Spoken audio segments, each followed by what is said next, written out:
अधिक मासाच्या पवित्र पर्वावर आणि वारीच्या निमित्ताने स्थानिक बालाजी शिव महिला मंडळाच्या वतीने बालाजी मंदिर परिसरात विविध धार्मिक कार्यक्रमांचे उत्साहात आयोजन करण्यात आले होते।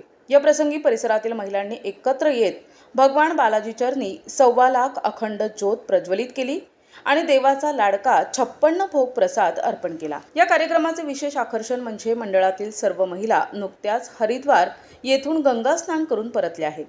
त्यांनी आपल्यासोबत आणलेले पवित्र गंगाजल भगवान बालाजींच्या पूजेसाठी आणि अभिषेकासाठी समर्पित केले। कार्यक्रमादरम्यान महिला मंडळाने सुश्राव्य भजन कीर्तन आणि भक्तिगीते सादर करून संपूर्ण मंदिर परिसर भक्तिमय करून सोडला होता। त्यानंतर मंदिराचे मुख्य पुजारी पंडित रामगोपाल शर्मा यांनी मंत्रोच्चाराच्या जयघोषात भगवान बालाजीची महाआरती केली। आरतीनंतर उपस्थित सर्व भाविकांना 56 भोगाचा महाप्रसाद वितरित करण्यात आला।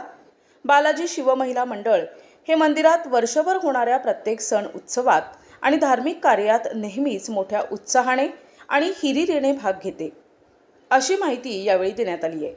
या मंगल प्रसंगी पंडित रामगोपाल शर्मा, मंदा डिवरे, मीना चंदेल, चित्रा श्रीखंडकर, जया दुबे, वैष्णवी गुल्हाने, सुनीता अनिचत, कविता फालके, कविता उपलवार, रज्जू जाधव आणि मयुरी श्रीखंडकर यांच्यासह महिला मंडळाच्या सर्व सदस्या, परिसरातील शेकडो भाविक मोठ्या संख्येने उपस्थित होते। प्रतिनिधी जावेद खान, NTV न्यूज मराठी, वर्धा, पुलगाव।